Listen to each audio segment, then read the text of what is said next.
So Children's Fairyland is hosting a special event this weekend. And joining me now is Executive Director Kymberly Miller and Glynn Washington, host of Snap Judgment. Thank you so much for joining me. Thank you. Tell us a little bit about Bedtime Stories. So Bedtime Stories is a follow-on from our fundraiser last year, where we combined forces with Raphael Casal and David Diggs to produce Celebrity Storytime last September for our birthday, for Fairyland's birthday. And Glynn Washington was an excellent reader of children's stories during that fundraiser last year, which was incredibly successful. And since we're not quite out of this pandemic and we really need to keep focused on the future, we're reprising this virtual celebration, and Glynn so graciously has offered to be our host. So Glynn, tell us a little bit about Snap Judgment and how this plays into what Fairyland is doing. Sure. Snap Judgment is a national radio storytelling show heard on stations around the country. We have a spin-off podcast called Spooked that is we just released recently for our 6th season. We're a storytelling show based in the heart of Oakland. Oakland's almost another character to a lot of Snap Judgment storytelling. And I think that we've been in some way attached, involved, related to Fairyland since our inception.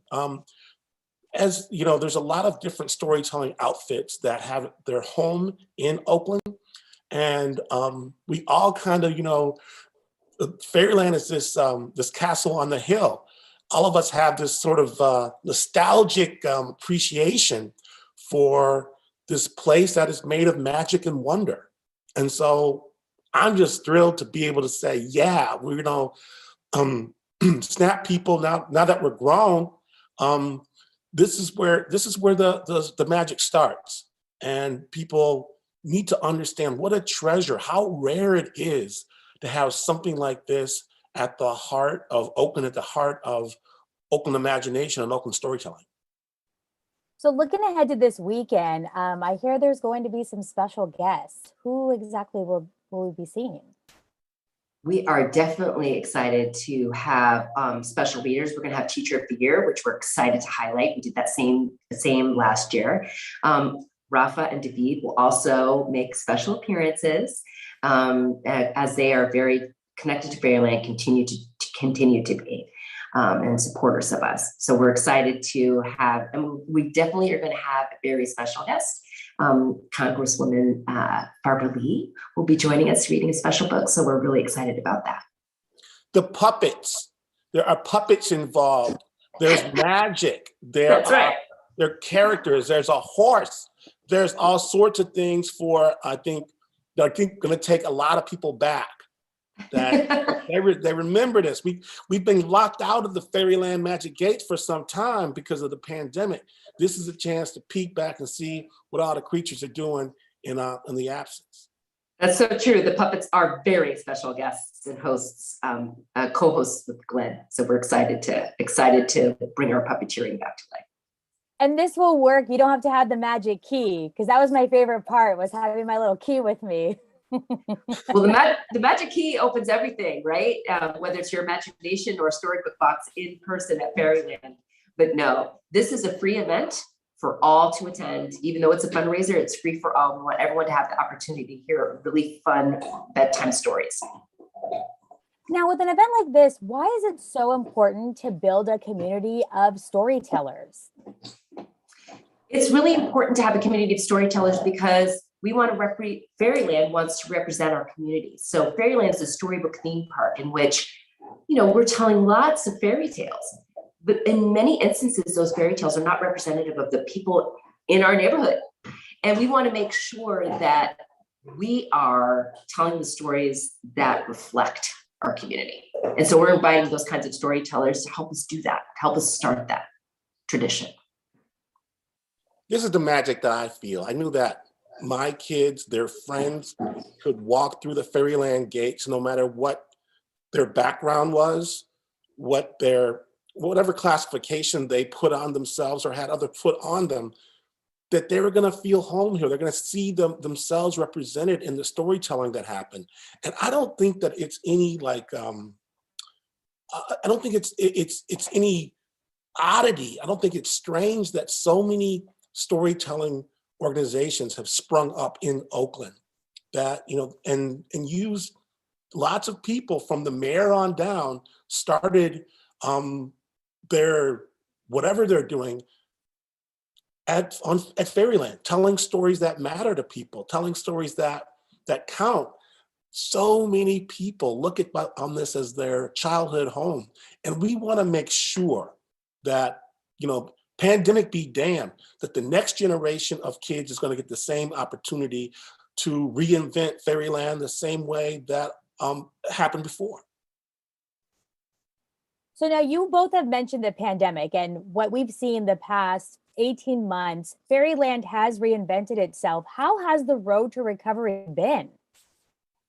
It's been, it's been very hard. We definitely did not know what we were capable of until the pandemic showed us how. By shutting down our whole physical space, we had to say, how can we share ourselves and support our community? That helped us. And when we met up with Raphael Casal and David Diggs, it helped us sort of, think about what it is we could do to support our community, which is emerge our magic tree. So that's our digital space for Fairyland, where we tell stories online, hopefully reaching folks who cannot make it to the park, and bringing those experiences back to the park for a full circle experience. So it's helped us in bringing our puppeteering, our performers, our shows, our read-alouds, has really helped us to understand that we can do more and be part of our community in a very different way. So reinventing, even though it was very hard, I think it was the necessary push, as many people are talking about during the pandemic. It's sort of like, I don't want to do it, but then you realize you didn't know what you could do until you did it. Glynn, do you want to add anything? I just want to say that it really was, last year was the first time I got to participate in Bedtime Stories. I got to tell a story, and it was in the kind of the dark days of the pandemic, when we didn't really see this light that we might have at the end of the tunnel. And so many people have mentioned, I've been using that for my kids. I'm so glad you told a story. I saw so many other storytellers do their thing. It really makes you feel like, okay, there was a way to put out this, there was a way to really to express our joy of story, and to let people know that this too shall pass. These kids, they don't necessarily, the world is a very short time frame.